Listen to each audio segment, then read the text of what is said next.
Chapter 1. The Perfect Day. With a dark cloud, I had always imagined my wedding day as something out of a movie. Sunlight pouring through tall, stained glass windows, violins playing softly, the faint smell of roses drifting in from the arrangements. Along the aisle. In a way, it really was everything I had pictured. At least on the surface. The church looked beautiful, my dress fit perfectly, and my closest friends and family filled the pews. But the one thing I hadn't envisioned, the one detail I could never have predicted, was the shadow cast by my in-laws. From the moment they entered the church, I could feel their coldness. I tried to tell myself I was imagining it, that it was just nerves. But when the usher approached them and gestured to the front row, the place reserved for the groom's parents, they shook, their heads and pointed to the back. At first I thought maybe they didn't understand. Maybe they wanted to sit closer to the exit, or maybe one of them wasn't feeling well. But then I saw the expression on my future mother-in-law's face. It wasn't confusion.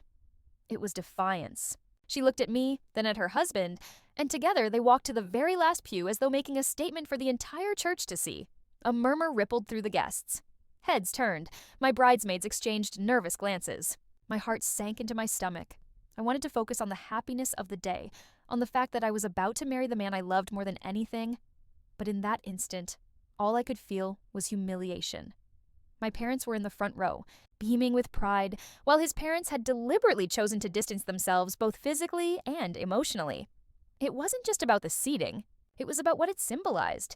Rejection, disapproval, maybe even shame.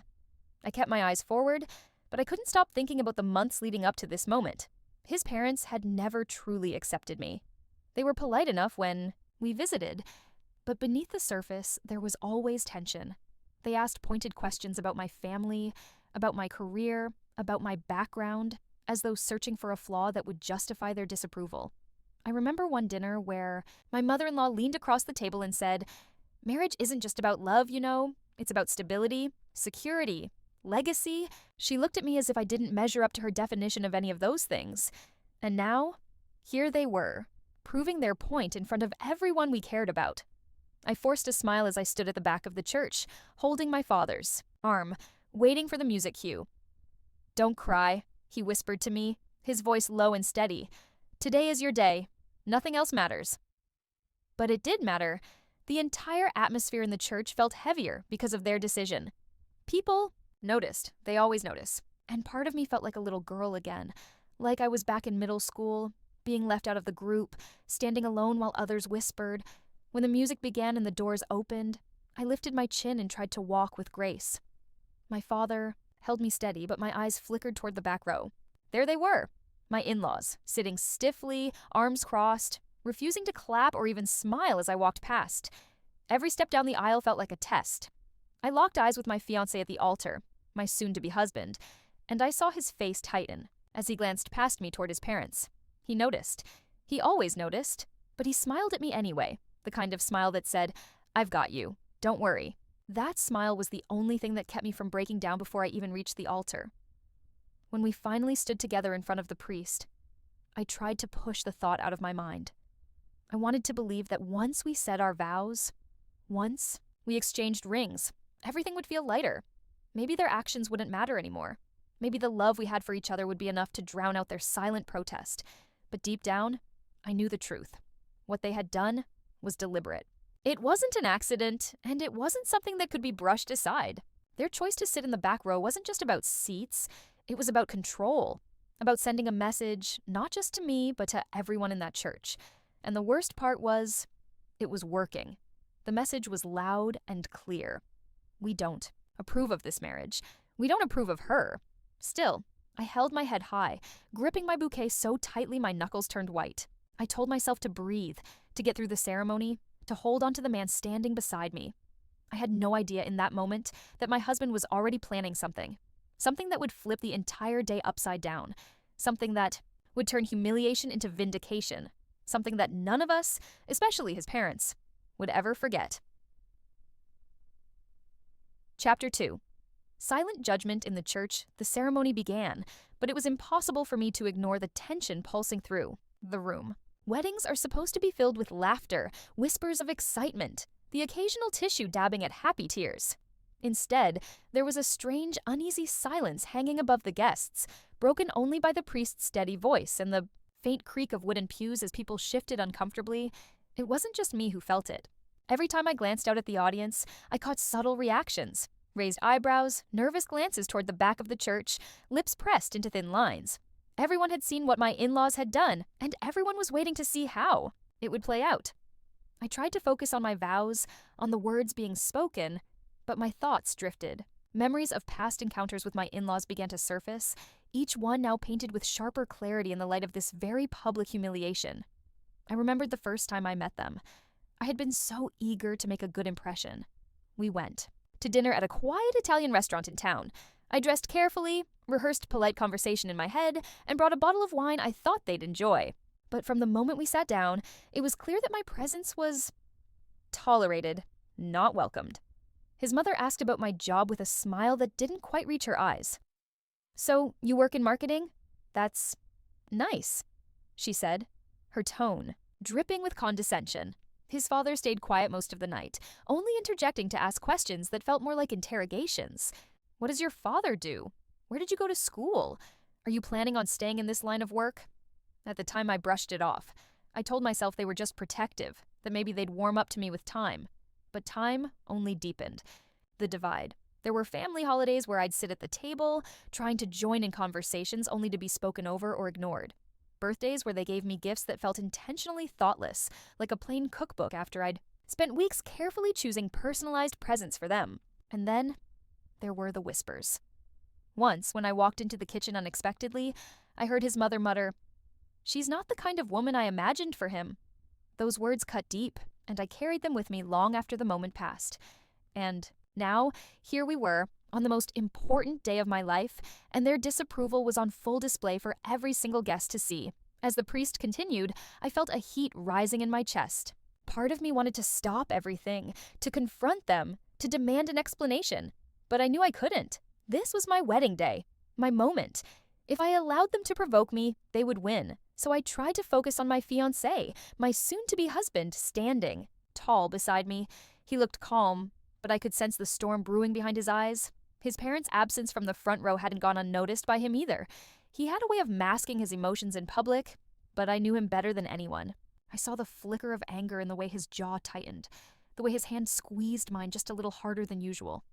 The priest guided us through the readings, the prayers, the ceremonial rituals. Everything unfolded as planned. But beneath the surface, it felt like a volcano waiting to erupt. I could feel my cheeks burning as I imagined the whispers later. Guests would leave the church talking about how beautiful the bride looked, how touching the vows were, but overshadowing all of it would be the story of his parents refusing to sit where they belonged. Why would they do that? People would ask. What did it mean? Humiliation washed over me again. I wasn't just marrying into a family that didn't accept me. I was marrying into a family willing to publicly humiliate me. And that thought stung more than I wanted to admit. My eyes flickered toward my parents in the front row. My mother was holding a tissue, dabbing her eyes, clearly moved by the ceremony. My father sat tall, his hand resting firmly on hers. Their pride radiated from the way they looked at me, and for a moment, that gave me strength. But then I saw his parents again, way in the back. His mother leaned close to his father, whispering something. They both smirked, as though sharing an inside joke at my expense. I felt my stomach twist. That's when I realized this wasn't about tradition or formality. This was a choice. A deliberate attempt to undermine me, to send a message not just to me, but to everyone watching. She doesn't belong here. She's not good enough. I stood there, holding back tears, pretending to be calm. But inside, a war was raging, and the only thing that kept me steady was the warmth of my fiancé's hand holding mine. He knew. He always knew. And while I couldn't predict it yet, I was beginning to sense that he wasn't going to let this go. Something was coming. I could feel it in the way he glanced toward the back of the church, his expression hardening with each passing minute. And when it came, it would change everything. Chapter 3. The breaking point at the altar. The priest's words floated through the air like a melody I couldn't quite hear. I nodded at the right moments, repeated the phrases when prompted, but my mind was elsewhere. Half in the present, half trapped in the storm brewing in the back pew of the church. Every time I glanced toward my husband-to-be, I saw the conflict etched across his face. He was trying, really trying, to focus on me, to make this about us. But his parents' absence from the front row hung between us like a thick curtain we couldn't push aside. When it came time for the vows, my hands trembled as I held his. I told myself to breathe, to keep my voice steady. This was supposed to be the most intimate moment of the ceremony. The words that would bind us together. Words spoken from the heart. I looked into his eyes and began. I promise to stand by you through every high and every low. I promise to love you not only for who you are today, but for who you will become tomorrow. As I spoke, I tried to drown out the whispers in my head, the doubts his parents had planted, the humiliation of their empty seats in the front row. I wanted my words to rise above all of it, and for a moment, I thought maybe they did. But when I finished, I caught movement in the back. His mother leaned forward, whispering something into his father's ear. He chuckled quietly, shaking his head, as though dismissing everything I had just promised as a performance. My throat tightened. My chest burned. I felt tears threaten to break free, and I fought them back with every ounce of strength I had. Then it was his turn. My husband took my hands, his grip firm and steady. He looked at me, then briefly at his parents, and then back at me again. I saw the decision form in his eyes before he even spoke. I promise to stand by you, he began, his voice low but strong, through every joy and every challenge. I promise to protect you, to honor you, and to never let anyone make you feel less than you are, because you are everything to me. The words struck me like lightning. They weren't just vows, they were a message, not only to me but to everyone listening, including his parents. He squeezed my hands tighter, his jaw set. I promise, he continued, that no matter who stands against us, I will stand with you. Always, the guests stirred. A murmur rippled through the church. They heard it. They understood the subtext. So did his parents. His mother shifted uncomfortably in her seat. His father crossed his arms tighter, his face hardening. And in that moment, I realized this wasn't just a vow. It was the beginning of a confrontation that had been building for years. The priest carried on, guiding us through the ring exchange. My fingers trembled as he slid the band onto my hand, the cool metal grounding me, reminding me why we were here. Despite everything, this was still about us, about the love we had fought for, even when others tried to tear it down. But the breaking point came just after the rings, when the priest said, "If anyone here has reason why these two should not be joined in marriage, speak now or forever hold your peace." It was supposed to be ceremonial. No one ever spoke. But as silence filled the room, I heard it. A faint scoff from the back row. My heart lurched into my throat. I didn't dare turn my head, but I knew. Everyone knew. My in-laws had made their feelings clear without uttering a word. The silence stretched, heavy and suffocating. And then, just as the priest was about to continue, my husband raised his hand slightly. "Actually," he said, his voice cutting through the quiet like a blade. "Before we go any further, there's something I need to say." Gasps echoed through the church. My breath caught. The priest blinked in confusion, lowering his book. I turned to him, wide-eyed. "What are you doing?" I whispered. He looked at me, his gaze steady and unflinching. "Something I should have done a long time ago." The guests leaned forward in their seats, whispering, waiting. All eyes were on him now, even his parents. For the first time that day, looked unsettled. My stomach flipped. My pulse raced. I knew whatever was coming next would change everything, not just the wedding, but the rest of our lives. And in that moment, I realized the breaking point wasn't about me. It was about him, about the choice he was about to make between his family and the woman standing beside him. I held my breath as the church fell into absolute silence, bracing myself for the words that would shock everyone, including me. Chapter 1. The announcement that changed everything. The church was so quiet, I could hear the faint hum of the lights above us. Every eye was on my husband. My pulse thundered in my ears as I waited for him to speak. The priest hesitated, clearly unsure whether to intervene, but something in my husband's voice, calm, deliberate, unshakable, made him step back and let him continue.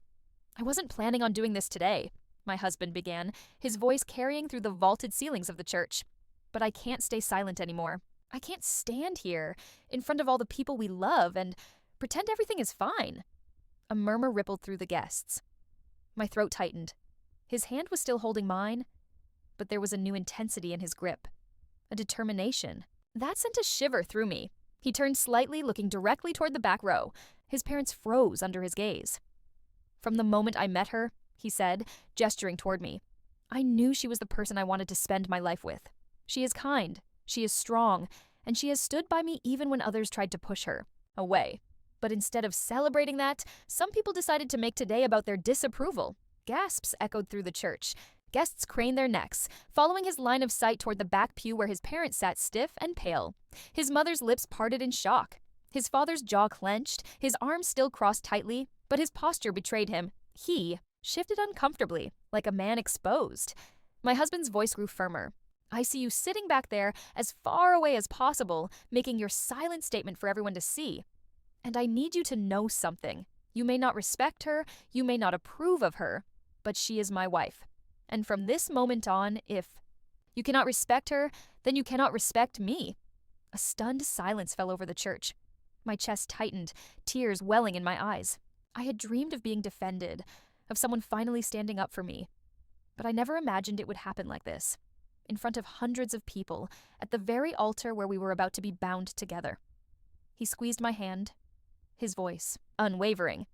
"This marriage is not about you. It's not about your opinions or your pride. It's about us. And if you can't accept that, then you don't belong in the front row or in our lives." There was a sharp intake of breath from the crowd.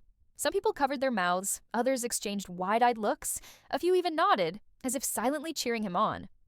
I dared to glance at his parents. His mother's face was flushed crimson, her eyes darting nervously as whispers swirled around her. His father sat rigid, but his mask of control was cracking. His nostrils flared, his brow furrowed, and for the first time, he looked small. The priest cleared his throat gently, but said nothing. Even he seemed to understand this was bigger than the ceremony. My husband turned back to me then, his expression softening. The anger in his eyes melted into something else, something protective, unyielding. "I love you," he said, his voice trembling just slightly now. "And I will never let anyone, not even my own parents, make you feel unworthy, because to me, you are everything." Tears slipped down my cheeks before I could stop them. My bouquet trembled in my hands, and for the first time that day, they weren't tears of humiliation. They were tears of relief, of being seen, of finally being chosen, openly and without hesitation. The room was still, silent yet electric. Guests shifted in their seats, stunned by what had just unfolded. Some looked toward the back with disapproval. Others turned their eyes back to us, their expressions softening with admiration. His parents didn't move. They sat frozen in their seats, their power stripped away in an instant. For years, they had controlled the narrative with whispers and judgment. But now, in front of everyone, their disapproval had been exposed for what it was: cruelty disguised as tradition. My husband squeezed my hands once more, then looked back at the priest. "I'm ready to continue," he said calmly, as though he hadn't just detonated a bomb in the middle of our wedding. The priest blinked, nodded slowly, and picked up where he had left off. But the air in the room had changed completely. It was no longer heavy with judgment. It was charged with something new, something freeing. As we finished our vows and the priest declared us husband and wife, I felt a weight lift from my chest. Not because the disapproval had vanished. It hadn't. But because I knew, without a shred of doubt, that I wasn't facing it alone anymore. When we kissed, the applause that erupted wasn't just for our union. It was for the courage it had taken to call out the unspoken. It was for the love that had just been declared, not only to me, but to everyone in that room. And as I glanced once more toward the back, I saw it. His parents, stone-faced and furious, but powerless. Their silence had finally been broken, not by me, but by the son they thought they still controlled. That was the announcement that changed everything. Chapter 5. A New Beginning Amid the Ruins. The applause faded slowly, replaced by a thick silence that settled like dust after a storm. My heart was still racing, but not from humiliation anymore. For the first time since the day began, I felt a strange, almost unfamiliar sense of safety. My husband had drawn a line in the sand, and he had done it in front of everyone. As the priest announced us husband and wife, we turned to walk back down the aisle together. My veil brushed against my shoulders as I held his hand, clinging to him as though he were the only anchor in a sea of chaos. Guests rose to their feet, clapping and smiling, though many cast cautious glances toward the back row. When we reached the doors of the church, sunlight spilled over us, bright and warm, as though the world outside had no idea what had just happened within those walls. People followed us out, offering congratulations, hugs, and well wishes. But I could see it in their eyes. The unspoken. Words behind their polite smiles. They weren't just congratulating us on our marriage. They were acknowledging the fracture that had been laid bare in front of them all. My mother was the first to reach me, her arms wrapping around me so tightly, I could barely breathe. "You looked beautiful," she whispered. Then, more firmly, "He's a good man." I could hear the approval in her voice, the relief that someone had defended her daughter with such conviction. My father shook his hand with a kind of respect I hadn't seen before. "You did the right thing, son," he said quietly. My husband nodded, though his eyes flickered nervously toward the church doors. Because they were coming. Sure enough, moments later, his parents emerged. His mother's face was red, her eyes watery, not from sadness, but from barely contained fury. His father's expression was a mask of stone, his lips pressed into a thin, unforgiving line. The crowd of guests parted slightly, as though anticipating a collision. They stopped a few feet away from us. His mother was the first to speak, her voice low but sharp enough to cut through the chatter around us. "How dare you humiliate us like that? In front of everyone?" My stomach twisted, but my husband didn't flinch. He stepped slightly in front of me, his shoulders squared. "How dare you humiliate her on our wedding day? You chose to sit in the back, to make a spectacle out of your disapproval. You forced me to say what I've been holding back for years." His father's nostrils flared. "We were trying to protect you," he snapped. "She's not—" "Stop." My husband's voice was sharp, final. "Don't say another word about her. Not today, not ever. You had your chance to be part of this day, and you chose pride instead of love. That's on you." A silence stretched between them, heavy and unyielding. Guests lingered nearby, pretending not to listen, but their ears were tuned to every syllable. His. Mother opened her mouth, but no words came. She closed it again, tears brimming in her eyes. For a fleeting second, I thought maybe she would apologize, that maybe the weight of the public humiliation would break through her pride, but instead, she turned sharply and walked toward the waiting car. His father followed, his steps heavy, with anger, and just like that, they were gone. I stood there breathless, the world spinning around me. My husband turned to me, his expression softening instantly. He cupped my face in his hands. "I'm sorry," he whispered. "I didn't want to make a scene, but I couldn't let them do that to you. Not today. Not ever." Tears filled my eyes again, but this time I didn't fight them. "You chose me," I whispered back, my voice breaking. "I'll always choose you," he said. We moved on to the reception, where laughter and music tried to erase the tension of the ceremony. Friends toasted to our love, clinking glasses, dancing, filling the night with joy. But beneath it all, the absence of his parents loomed like an empty chair at the table. People noticed, of course. They whispered, but instead of pity, most of them looked at me with something else, something I hadn't expected. Respect. Because in the silence his parents left behind, the truth had been spoken louder than ever. Love had triumphed over pride as the night wore on, and we shared our first dance under strings of glowing lights. I felt lighter, freer. For years, I had worried that marrying him meant marrying into their judgment, their coldness, their disdain. But now I knew.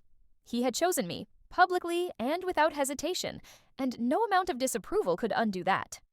Later, when the guests had left and the music had faded, we sat together in the quiet of our honeymoon suite. He held my hand, tracing circles on my skin with his thumb. "Do you regret what I said?" he asked softly. I shook my head. "No. You gave me the greatest gift anyone ever could. You stood up for me. For us. I'll never forget it." He smiled, faintly, leaning in to kiss me. Then maybe today wasn't ruined after all, and as I rested my head against his shoulder, I realized he was right. The day hadn't been ruined. It had been reshaped, rewritten. What could have been remembered as the day his parents humiliated me became the day my husband showed the world where his loyalty truly lay. It was the day our marriage began not in silence or shame, but in defiance and truth, a new beginning, born from the ruins of their disapproval, and for the first time since I met his parents, I no longer felt afraid of them, because I knew now, no matter what storms they tried to send our way, we would weather them, together.